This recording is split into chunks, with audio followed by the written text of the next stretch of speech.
भारत की यंगिस्तान ने भारत के यंगिस्तान ने जो कल रात परफॉर्मेंस दी है T20 में, उस टीम को उसके घर पे हराया जिसके खेल के हम सब कायल हैं। हम तो सब कह ही रहे थे यार इंग्लैंड जैसा T20 तो कोई खेल ही नहीं सकता, कहां भारत मुकाबला करेगा, वो भी तब जब विराट कोहली, बुमराह, ऋषभ पंत, जडेजा ये सब अवेलेबल नहीं थे पहले मैच में। लेकिन दोस्तों मुझे लगता है कि कल ना शायद एक न्यू इंडिया दिखा है। अब वो इसको सस्टेन कर पाएंगे कि नहीं कर पाएंगे पता नहीं, लेकिन निखिल भी मेरे साथ है और निखिल मेरे ख्याल से 24 घंटे पहले मेरी आपकी बात हुई थी, मैंने आपसे एक चीज पूछी थी। मैंने कहा था क्या ये ब्लेसिंग इन डिस्गाइज है इंडिया के लिए कि बड़े बड़े प्लेयर्स जो हैं वो ज्यादातर अवेलेबल नहीं है पहले मैच में। हुआ भी वही। अब उन प्लेयरों ने इतना प्रेशर डाल दिया है बाकी स्टैब्लिश स्टार्स पे, अब आपके पास प्रॉब्लम ऑफ प्लेंटी भी हो सकती है आने वाले वक्त में। बिल्कुल विक्रांत, मैं तो थोड़ा सा प्रिडिक्शन को लेकर भी थोड़ा, अगर आपको याद हो हमने प्रिडिक्ट भी की थी ये सीरीज, तो शायद आपने और मैंने दोनों ने कहा था कि 3-0 होगा इंग्लैंड के पक्ष में।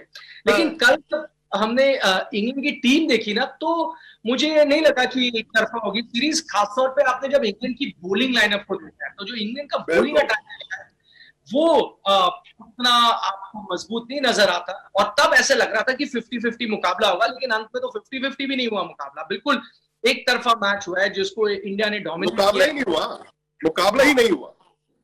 लेकिन अब आप कह रहे हैं ब्लेसिंग इन डिस्गाइज, अब ये है कि कुछ प्लेयर्स वापस आ जाएंगे।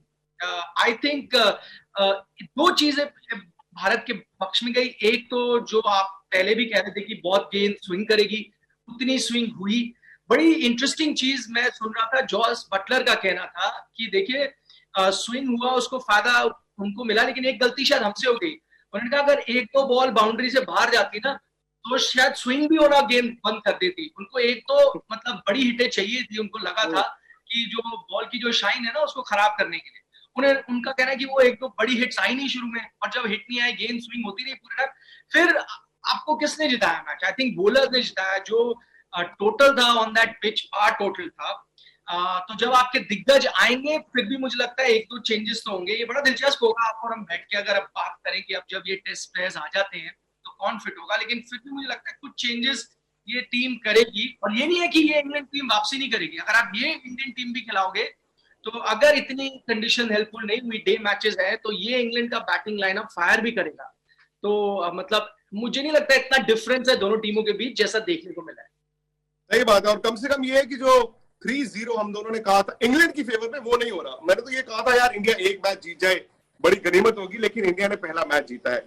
लेकिन अब निखिल क्या है ना, चुनौती इसको सस्टेन करने की है। आपने सही कहा, इंडिया का जो टोटल जो खत्म हुआ उस विकेट पे, हालांकि मैदान बड़ा है बट विकेट बड़ा था, वो 5 टोटल ही था। हालांकि इंडिया ने जबरदस्त बैटिंग की, करते रहे, हर कोई आया और उसी टेम्पलेट पे खेला कि मुझे जी 14, 15, 18 बॉलें दे दो, मैं 30, 32, 35 रन बोर्ड पे लगा दूंगा। हार्दिक पांड्या ने जबरदस्त बैटिंग की, बट अगेन मुझे ये भी लगा कि जो एंड में 3 ओवर थे उसमें सिर्फ 20 रन आए। शायद इंडिया का एक बैट्समैन शॉट था, बट अब उसका फायदा आपको बॉलिंग में हो गया, रोहित शर्मा ने जो खुद पहले ओवर में निकल के एक चौका मारा, फिर मोइन अली को 2 मारे। लोग कहेंगे यार रोहित शर्मा के फिर से रन नहीं है, देखो जी बैट्स तो गिराते हैं ना सारे कि जी इसके इतने हैं, इसके इतने नहीं है। मुझे लगता है रोहित शर्मा ने मोमेंटम दिया, और मुझे लगता है रोहित शर्मा ने इन यंगस्टर्स को एक फ्रीडम दी फियरलेस क्रिकेट खेलने की। और वो कहां पे आपको दिखी? वो दिखी दीपक हुड्डा में। दीपक हुड्डा ने निकल के मोइन अली को एक छक्का मारा, अगली बॉल में फिर निकल के मोइन अली को छक्का मारा।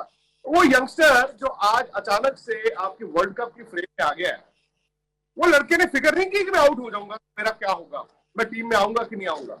उस लड़के ने कहा ऐसा है, मोहल्ले का मैच है, मैं उसी तरह से खेलूंगा। और मुझे लगता है कि दीपक हुड्डा एक ऐसे प्लेयर है as of now, world cup से कुछ महीने पहले, जो बड़े बड़े दिग्गजों को भी पुश करेंगे। और आपकी बात सही समीकरण। लेकिन इंडिया ने एक सियानत क्या की निखिल की, टॉस जीत के पहले बैटिंग की। भाई आमतौर पर आप टॉस जीत के चेज करना चाहते हो, पहले बैटिंग तो इंडिया की प्रॉब्लम है, वो टेम्पलेट आप सेट नहीं कर पाते हो, क्योंकि इंडिया जानता था ये डे नाइट मैच है। ये वही डे नाइट मैच था जो वहां पे 6 बजे शुरू हुआ, और इंडिया की जब बॉलिंग आई तकरीबन 8 वहां बज चुके थे। भले रोशनी रहती है लेकिन सनलाइट जलती है, थोड़ी ठंड थी, आपके फास्ट बॉलर ने बॉल हिलाया। सवाल मेरा ये है आपसे, अगले मैच को देखते हुए क्या चेंजेस आपको दिखते हैं? क्योंकि विराट कोहली आएंगे, विराट नंबर 3 खेलेंगे, जडेजा का मुझे पता नहीं, जडेजा अगर आएंगे तो शायद अक्षर पटेल के साथ उनका आमने सामने होगा। बुमराह अगर आएंगे तो एक फास्ट बॉलर बाहर होगा। हालांकि मुझे लगता है कि अर्शदीप ने बड़ी अच्छी शुरुआत की है, अक्षर पटेल आपकी टीम में, और भुवनेश्वर ने तो आपको मैच जिताया है, तो शायद आप बुमराह को भी एक मैच आराम करा सकते हैं। सवाल यह है कि विराट नंबर 3 अगर आकर खेलते हैं तो बैट्समैन बाहर कौन होगा? गेंदबाजों में मैं आपसे सहमत हूं, रविंद्र जडेजा आएंगे और विक्रांत जसप्रीत बुमराह भी अंदर आएंगे, क्योंकि अर्शदीप, और ये बड़ी हैरान कर देने वाली बात है, गेंदबाजी उन्होंने बहुत शानदार की, लेकिन वो अगले 2 T20 में भारतीय टीम का हिस्सा नहीं है अर्शदीप। वो टीम में नहीं। तो फिर जसप्रीत बुमराह आ गए, आपके अर्शदीप गए, तो जडेजा। और क्या अर्शदीप को रोक सकते हैं? क्या अर्शदीप को रोकना चाहिए? बिकॉज एनीवेज अर्शदीप वेस्टइंडीज जाने वाली टीम में भी है, आप अर्शदीप को रोकते हैं, हर्ष क्या? नहीं, वो रुके ही है, बिकॉज विक्रांत इंटरेस्टिंग है कि मतलब उनको आप टीम में डाल देना, क्यों नहीं डाल सकते आप टीम? हाँ, वो जो इंग्लैंड में ओडीआई है उसका भी हिस्सा है, तो आपको तो उनको और कहीं भेजने की जरूरत नहीं। आप क्यों नहीं खिला सकते? आप खिलाइए। आपने जो पहली नजर में अर्शदीप को देखा है, भले ठीक है, ऐसा नहीं कि एक्स्ट्रा ऑर्डिनरी, बट लड़के ने आके जी मतलब ठीक ठाक बॉल डाला है, आप रोक दीजिए। मैं तो कहता हूँ रोक दीजिए, खिला दीजिए। नहीं, और ये कोई आईसीसी टूर्नामेंट थोड़ी ना है कि आपको 15 या उसका स्क्वाड रखना ही रखना है। ये आपका बायलैटरल सीरीज है, आप कितने भी खिलाड़ी रखो। और आपने कहा कि जो गेंदबाजी करी है, मतलब मैं इन टर्म्स ऑफ वैरायटी देख रहा था, उस गेंदबाज के पास सब कुछ है। उसने जेसन रॉय, जिसके बारे में हम बात कर रहे थे कि one of the best white ball batsman है, वो जेसन रॉय ऐसे लग रहा था कि मेरे हाथ में बल्ला है और मैल्कम मार्शल गेंद डाल रहे हैं। 6 की 6 बॉल समझ नहीं आई उनको, कभी अंदर आ रही, कभी बाहर जा रही, कभी अंदर आ रही, कभी बाहर जा रही है। अच्छा, उनके पास सब कुछ है अर्शदीप के पास। बॉल जो अंदर आता है, बॉल भी 2 तरह के हैं, कम से कम 2 तरह के स्लोअर बॉल है उनके पास, 2 तरह स्लोअर और यॉर्कर। मतलब जो वैरायटी आप मानेंगे, जो वैरायटी एक बॉलर से चाहिए, वो वैरायटी सब है।